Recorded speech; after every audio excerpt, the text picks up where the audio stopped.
La quête d'intuition. Combien de fois as-tu entendu ce mot, intuition, ce mot qui semble si magique? Combien de personnes t'ont fait rêver par leur récit d'intuition? Mais pourquoi rêve-t-on tant de ce mot? Que serait ma vie si j'avais de l'intuition? L'intuition. Combien de fois je l'ai cherchée? Selon le petit Robert, c'est une forme de connaissance immédiate qui ne recourt pas au raisonnement, ce qui laisse supposer que nous possédons un système de pensée faisant appel à d'autres processus que ceux de l'intelligence rationnelle. C'est un sentiment irraisonné, non vérifiable, qu'un événement va se produire, que quelque chose existe. Et selon Isabelle Fontaine, l'intuition est une image, une pensée, une sensation corporelle qui surgit à l'intérieur de soi. Manquerait plus qu'on nous ait prouvé scientifiquement ça existe, et alors là, moi je vois le nouveau monde. Intuition vient du latin intuitio, acte de voir d'un seul coup d'œil. Finalement, c'est juste un moyen d'avoir une info, et ce n'est pas si spirituel que ça. L'intuition n'est pas reliée aux organes des sens. Ni la vue, on ne la voit pas, ni l'ouïe, on ne l'entend pas. Mais l'information pourrait toucher un organe, le cœur. Aïe, on sort de la recherche scientifique, ou pas. Le sujet est étudié et en 1998, 2 neurologues en ont conclu que ce mécanisme inconscient dirige le comportement et qu'il doit être ajouté à ceux reconnus comme nécessaires au raisonnement rationnel. Et les neurosciences offrent une explication. L'intuition serait un mélange d'expérience et d'expertise, une forme d'intelligence de l'inconscient. Waouh, c'est pas rien là. Et si on peut prévenir le danger avec notre intuition, ne peut-on pas imaginer que notre intuition peut aussi être source de bonheur dans notre vie? Expérimenter l'intuition dans les peurs est plus facile, certes, mais laissons les peurs aux recherches scientifiques et concentrons-nous sur le bonheur. L'intuition, ce mot si souvent associé au 6e sens, à la femme. Mais pourquoi parle-t-on d'intuition féminine, de 6e sens? Pourquoi les études prouvent scientifiquement que les femmes ont plus d'intuition? Oui, monsieur, c'est prouvé. Mais a-t-on demandé à toute une génération d'hommes d'écouter ses émotions, ses intuitions, de découvrir sa sensibilité avant de faire cette étude? Une fois de plus, cette preuve scientifique n'est pas juste. Elle étudie, certes, elle prouve, mais avec le regard sur une époque, avec des fondements existants. Nous ne sommes pas égaux, nous ne sommes pas considérés de la même façon. Mais les temps changent, et demain, dans ce nouveau monde, l'intuition féminine aura-t-elle le même sens? Pensez-vous qu'une femme a-t-elle plus d'intuition qu'un homme? Non, je ne pense pas. Une femme utilise-t-elle plus son intuition? Oui, mais pourquoi? Et quand elle devient maman, son intuition pour protéger son enfant se développe encore plus. Et c'est la même chose chez un homme qui vit son féminin. Nous avons tous en nous le féminin et ce côté sensible, intuitif, sensuel, créatif, émotif. Et nous avons aussi le masculin avec le côté rationnel, réfléchi, matériel. Mais il faut en prendre conscience et l'accepter. Pourquoi s'obliger à être une femme seulement féminine ou un homme simplement masculin, quand on peut être une femme ou un homme en équilibre dans son féminin et son masculin? L'intuition ayant longtemps été rangée entre les casseroles et les couches culottes, raison pour laquelle certains hommes n'y avaient pas accès. Vous les imaginez dans les tranchées libérer leurs émotions et pleurer pendant la guerre? Vous les imaginez, vous, sur un terrain de foot, un homme qui tombe et pleure de douleur? Encore un truc de bonne femme, et les croyances sont nombreuses. Mais comme les bonnes choses finissent par se savoir, Moi j'ai bon espoir et je reste optimiste. On a quand même décidé de mettre un peu d'intuition au travail. Et oui, quand intuition rime avec pognon, alors là on saute sur l'occasion. Et je citerai encore Isabelle Fontaine. L'intuition est le plus court chemin vers le bonheur. Quelle est belle cette phrase. Elle donne envie de rêver. Rêver. Ah! Rêver, le chapitre d'hier, il disait quoi déjà? Notre mental analyse en permanence les situations selon notre vécu, notre passé, notre histoire, et nous amènera à telle ou telle décision. Mais il ne prend pas en compte les facteurs liés à la situation du présent, aux nombreux inconnus. Quand l'intuition, elle, prend cela en considération et nous envoie des informations qui peuvent sembler parfois étranges. Pourquoi ne pas jouer? Pourquoi ne pas écouter cette petite voix? Celle que tu as entendue le jour où tu as acheté ta cafetière, rappelle-toi, la petite voix te dire « Et si elle était en panne ?» Et bam, retour à la maison, en panne. Et comme pour une nouvelle passion ou une nouvelle activité, il suffit d'y travailler et notre écoute prendra en compte notre intuition.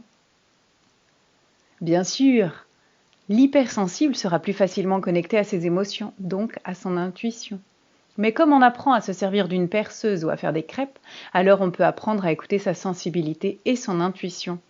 Ce n'est ni réservé aux femmes ni aux sensibles. Surtout que l'hypersensible connectera peut-être vite, mais il se posera tellement de questions qu'il en oubliera son intuition. Des croyances ou encore cela, tout est possible avec le cœur. Autre élément pratique pour écouter son intuition, limiter la procrastination. Si je remets à demain mon intuition du jour, je vais vite être limitée et me dire que je n'ai pas d'intuition. Si j'attends l'intuition pour le projet de rêve, le projet de ma vie, je vais attendre longtemps. Ou pas. C'est possible. Aujourd'hui, je trouve vraiment plus facile d'écouter mon intuition dans l'action du faire. Peut-être une consigne pour les hypersensibles et aussi pour éviter de se poser 100 questions avant. J'évite de me boycotter mon intuition. Je refuse de croire que nous naissons sans évolution. J'ai un cerveau droit plus développé avec mon hypersensibilité, ok. Mais je peux aussi le développer encore plus. Aujourd'hui, je suis incapable de travailler comme infirmière et pourtant j'ai exercé 13 ans. Pourquoi? J'ai appris à lâcher mes carapaces et à m'écouter. Mon cœur se crispe dans le soin traditionnel et mon cœur s'ouvre quand je donne des sourires, quand j'aide, je suis en plénitude. Et mon intuition se développe de la même façon. Je ne sais pas toujours pourquoi une idée me vient à un moment précis, mais je l'écoute et je suis surprise. T'est-il déjà arrivé de faire quelque chose sans savoir pourquoi et de voir le résultat arriver avant d'avoir mis en place la liste que tu avais écrite pour réaliser cette chose? Combien de fois j'ai écrit des pages de choses à faire et en allant me promener, prendre l'air, sans rien attendre, mes rencontres m'ont guidée et la liste s'est rayée toute seule. Après le cœur et l'écoute de sa petite voix, ne rien attendre, lâcher prise, se détendre. Tu connais l'expression? C'est quand on s'y attend le moins que cela arrive.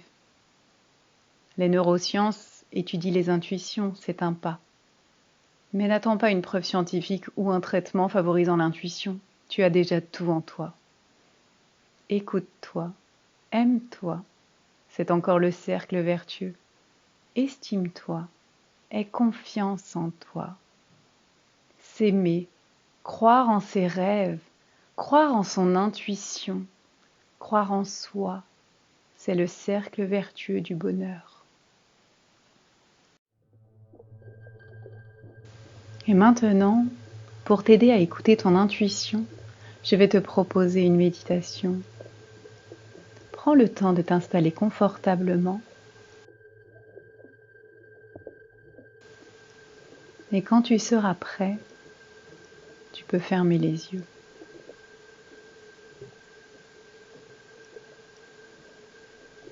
Accueille quelques respirations lentes et profondes.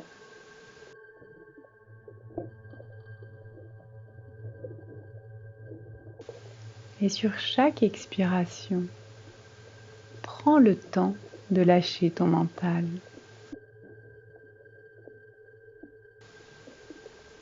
Aie confiance en toi. Aie confiance dans tes intuitions. Et si des pensées viennent à toi, accueille-les. Et remets ton attention sur ta respiration. Et pendant ce temps de méditation, tu peux te réciter mentalement cette phrase. La clé de mon bonheur est à l'intérieur de moi. La clé de mon bonheur est à l'intérieur de moi. La clé de mon bonheur est à l'intérieur de moi.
Et maintenant, tu peux revenir doucement ici et maintenant.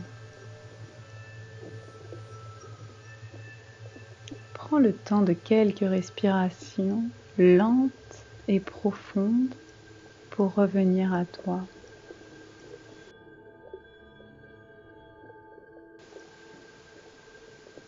Sentir ton corps, les zones de contact. Prends le temps de bouger ton corps petit à petit.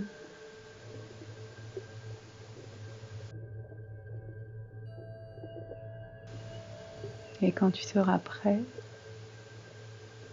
tu peux ouvrir les yeux.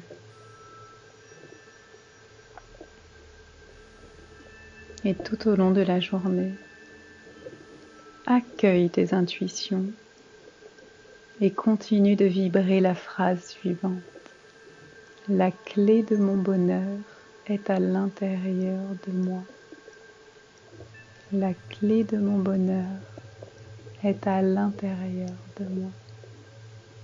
La clé de mon bonheur est à l'intérieur de moi. Je te souhaite une belle journée.